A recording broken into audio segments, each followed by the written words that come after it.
On air is understandable politics. Hello, Birmingham, UK is drowning in waste.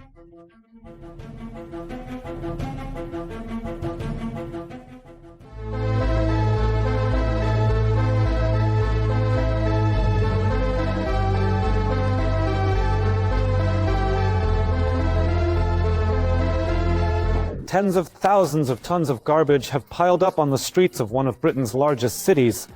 Residents are outraged, but the city continues to turn into a cesspool. The garbage collectors' strike in Birmingham has reached a critical point. Over 177,000 tons of waste have accumulated, and the number of rats, according to pest control inspectors, has tripled. Some are as big as cats. The strike began in January. Most garbage collectors are on picket lines, and the city has declared a state of emergency. People are paying out of pocket for waste removal because it now poses a public health risk. It's not just a mess, it's a standoff, and right now the trash is winning. A country that once ruled the seas now can't manage its own waste. How did it come to this? We'll figure it out today. Just the facts, you draw the conclusions.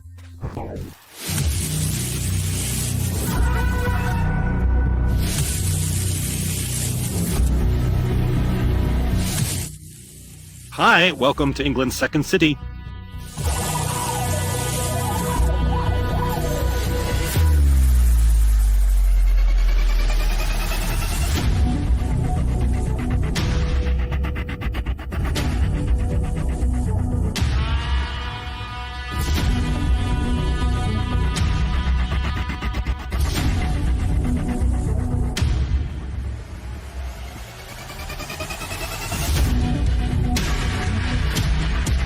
It's terrible. I'm afraid for my children.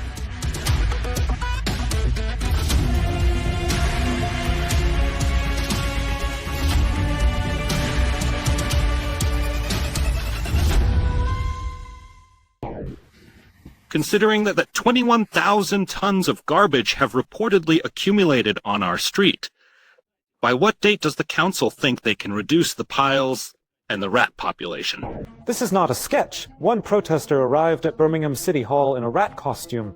This is a city for rats, not people. That's how a man commented on the sad anti-record. 21,000 tons of waste have accumulated in the city. A wave of strikes swept across the UK last year. Doctors, teachers, railway workers, and postal workers demanded pay raises due to the rising cost of living. Back then, there were no serious infrastructure incidents, and the residents who were equally affected by the price hikes generally supported the protesters. Against this backdrop, Birmingham's garbage collectors are conducting one of the harshest actions, literally poisoning the entire city. It's not just about salaries, there's also a conflict with city authorities who declared bankruptcy back in 2023. Since then, the city has been managed by government advisors looking to cut costs, including through staff reductions and salary cuts or leveling, regardless of tenure. You heard right. One of Britain's largest cities, Birmingham, is financially insolvent. In the UK, it's not factories or banks going bankrupt, but entire cities. And this is already a trend, and it no longer surprises anyone. Debits didn't match credits in 7 parts of the country. There are quite a few Birminghams with budget problems. Sheffield had some issues, meaning while there's less revenue, there's a desire for federal power to save you more than figuring out how to earn, and until cities of this kind come up with a plan. Birmingham is probably the most illustrative case, a failed city. We have examples like the United States with Detroit and Chicago, which was effectively declared bankrupt. Some large cities simply can't cope with what's happening, and they essentially require external management. There are hero cities, and there are bankrupt cities. In Britain, a new tradition seems to have emerged. The reasons for the bankruptcy of city councils are as varied as human weaknesses. One missed a weather forecast and invested poorly in solar panels. Another spent $55 million on office improvements, and there wasn't enough money for other good deeds, hospitals, and kindergartens. Spent all the money to the last drop and turned off the water supply in social housing for the poor. But in any difficulty, it's customary here to blame London. At least not Moscow. Birmingham is the largest among the island's poor. The second most populous city in the UK announced in 2023 that it couldn't fill the budget gap. The deficit exceeded £100 million. How did it fall into a financial pit? The reason follows. Birmingham has over 1 million residents, and its city council is the largest local authority in Europe by the number of deputies and employees. And the majority are women, which led to the city's downfall. They demanded equal pay. The court sided with the plaintiffs. The main reason for bankruptcy was the legal costs incurred during the union's lawsuit, accusing the authorities of paying women in predominantly female professions less than men. The city paid compensation for 10 years. However, the bills are growing by £5 to £14 million a month, and the total amount of unpaid compensation accumulated over the years is estimated by city authorities at £650 to £760 million. The city simply doesn't have that kind of money. City authorities have frozen all expenses except for social benefits for poverty and illness. Construction of schools, hospitals, street improvements, and other elements for normal life will have to wait. Salaries in various sectors, including garbage collectors, were cut. They stopped working. The chaos was caused by the garbage collectors' strike, facing pay cuts and layoffs. Negotiations with the government have stalled, and workers have been striking for over 5 weeks. The city administration declared a state of emergency and is trying to involve private companies for waste removal. However, strikers find ways to block their work. Just imagine, the strike has lasted almost 2 months and the authorities are doing nothing. Bankruptcy, like money, has its own smell. Hello and welcome to England's second largest city. This is what you see when entering Birmingham. The garbage collectors' strike has been ongoing for the 2nd month, and today the union is holding emergency talks to try to reach an agreement with the council to end the nightmare many residents are experiencing. As you can see with the piles of garbage, look, this pile is taller than me, over 6 feet high. Everywhere we've driven since entering the city, from the train station, we've seen such piles on most street corners. The place stinks. And of course, there's the rat problem. I don't know if you can see, but you can understand what I mean. This hole in the garbage bag was made by a rat. There are holes everywhere. Garbage has been scattered for almost 2 months and no one is doing anything. Tons of garbage on the streets and you can't walk on the sidewalks anymore. The city is drowning in household waste, and journalists have dubbed the situation trash-jetted.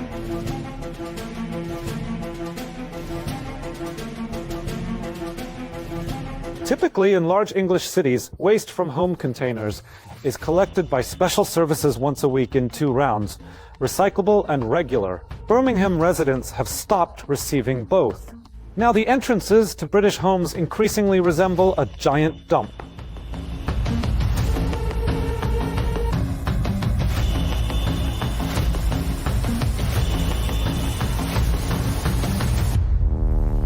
Piles of waste on sidewalks and streets. Rodents feel at home in the trash heaps. Rats scare the British with their behavior and size.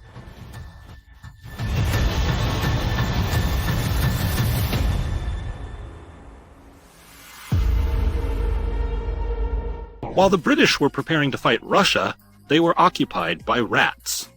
Amid ongoing strikes by cleaners and garbage truck drivers since January, Birmingham has been overrun by rats, already nicknamed Squeaky Caps, comparing them to characters from a popular series. According to frightened locals, some rodents have grown so large they reach the size of cats. The country's health minister stated the strike is out of control, understandably so. Rats in Birmingham fear no one anymore, and they have food on the streets for years to come.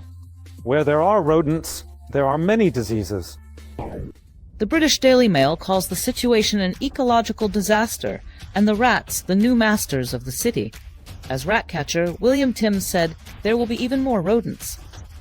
They feed on protein found in human food waste, and they reproduce extremely quickly in such an environment. Rats, some of which have reached the size of cats, may start reproducing more actively and spreading diseases. Pest control specialists in Birmingham noted that since the garbage collector strike began, their business income has doubled.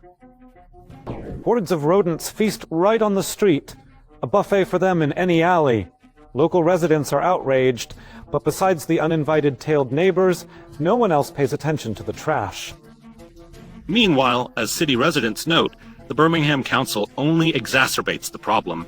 Due to a lack of funds, officials want to increase the cost of pest control services. Residents admit they sympathize with the cleaners, but are tired of being victims of their disagreements with the council. Many have to take their trash further away to keep their homes safe. The Cleaners Union blames the council members for the situation. They know what we want. They're holding the city hostage, not us.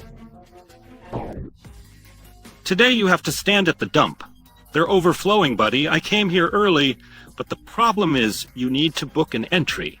I call the number, but they say all slots are booked. I can't throw away my own carpet because of this. I can't believe how bad it is. It's terrible for the kids. I'm afraid for my children and the health consequences. I'm afraid to leave the door open from the factory. It's very bad. I take a day off work to come to the dump and throw away trash because the council can't come and collect it. You can understand the phrase blooming Europe in their country is rapidly taking on a new meaning.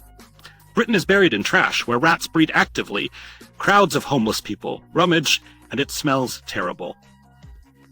Soon, the only thing blooming will be mold on the dump, and the only prospect is bankruptcy for the whole country, and no one will help with subsidies. There are so many rats they've been nicknamed squeaky caps. This is an analogy to the famous series Peaky Blinders, about a gang that ruled Birmingham in the last century. Everything related to municipal services has completely fallen apart. Yes, they provide these services very poorly. Big problems with garbage, and now they're starting to demand raises. But since there's no money, no one has collected garbage for a month. And we see a situation where thousands of tons of garbage lie on Birmingham's streets and yards. Huge rats run around, and no one can do anything about it.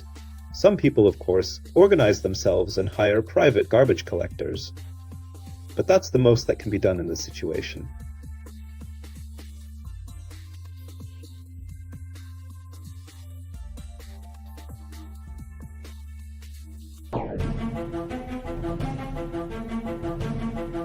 The reason for the strike by several thousand garbage collectors is simple. They want money, or the city will turn into hell. But the city hall has no budget. It's not like sending billions to Ukraine. Birmingham City Council declared a serious crisis, but refused to make concessions to the garbage collectors. Moreover, officials stated workers could lose up to £8,000 a year, not counting additional fines. Police warned that those who dump trash on the streets will face fines.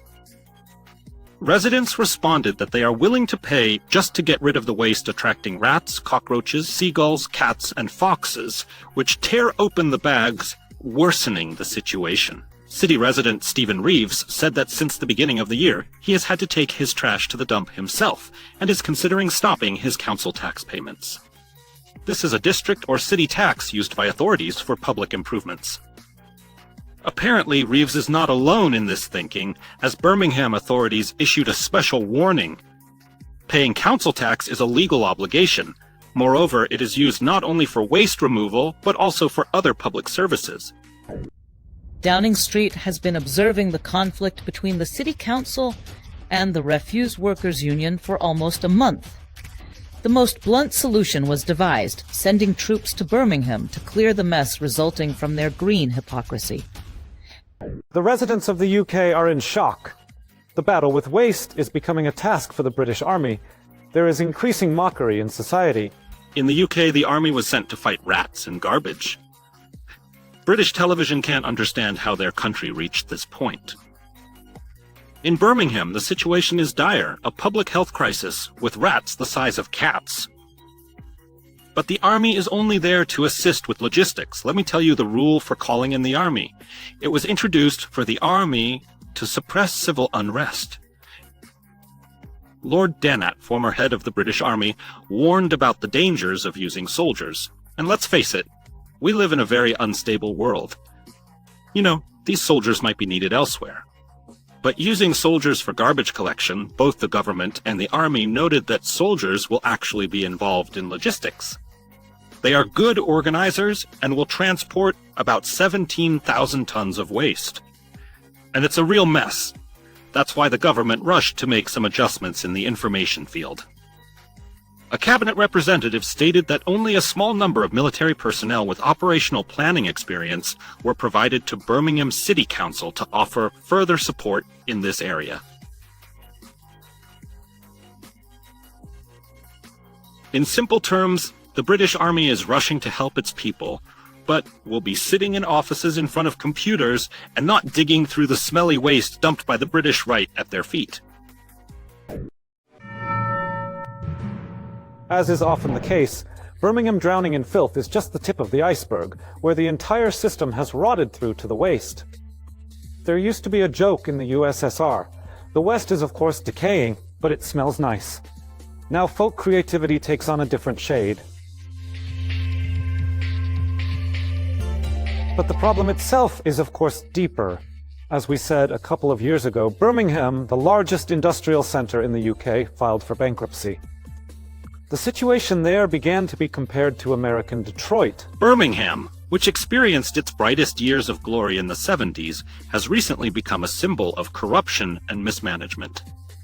Former Mayor Mohammed Afzal was put on trial for voter bribery and bribes amounting to tens of millions of pounds.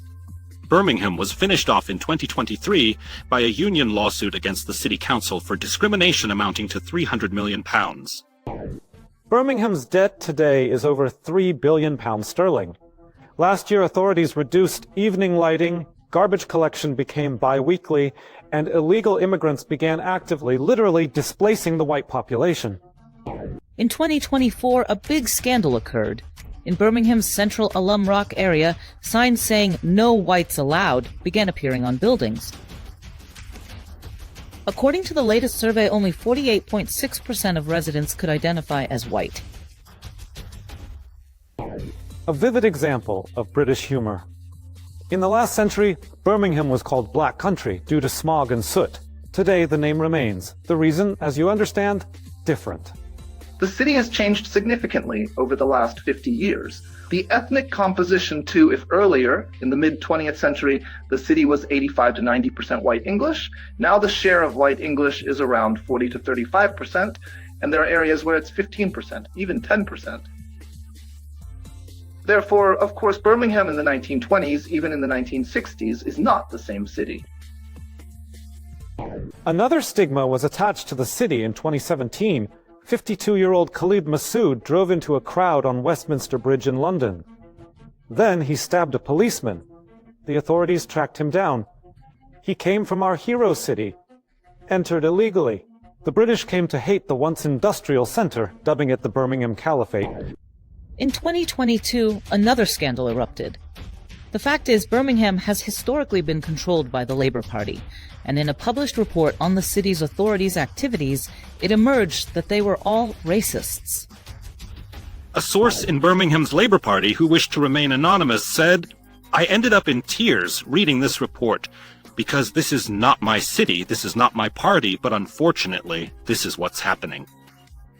Besides allegations of racism within the party, interviewed councillors also stated that voters in densely populated areas felt forgotten and deliberately ignored. One of them claimed that Asian areas do not receive enough resources compared to other areas and have to put up with dirtier streets than in wealthier parts of the city due to funding discrepancies. As you understand, the British government has turned a once great city into a ghetto with its own hands. Back in 2021, The Guardian wrote that almost 70% of lower-ranking workers, refuse collectors, sewage workers, cleaners, are Albanians, Bulgarians, and Romanians. Once, Birmingham was literally Britain's industrial miracle. The city lived, in general, no worse than some Paris. Well, that was, of course, the first decades of the 20th century. But since then, of course, crisis processes began to manifest. The city always relied on industry, but industry began to shrink, go bankrupt, move to other countries. The population in general became poorer. There was and is a large influx of migrants, because in some areas of Birmingham in general, people from other countries already make up the majority. We are drowning in filth. The largest water supply and treatment companies are on the brink of bankruptcy. The total debt of the sector is £60 billion. Thames Water, a key company for clean water in London, is under the main blow. The British will soon really have to check the strength of their pipes day by day. The crisis didn't start yesterday or even a couple of months ago with the refuse workers' strike. Every British Prime Minister, starting with Margaret Thatcher, cared more about global influence, while water, waste, and utilities were simply neglected, as the youth slang goes. And at the same time, 0.5% of the British GDP is directed to support military actions from Ukraine.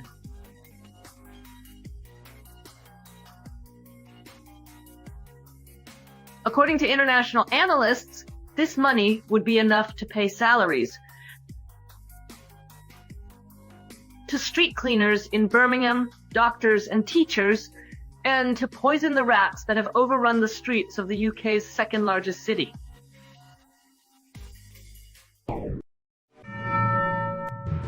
There's no light at the end of the tunnel for Birmingham yet. The conflicting parties are far from negotiations. Authorities are outraged that refused collectors have taken the city hostage, and the union responds, at least keep people's salaries, or we won't lift a finger.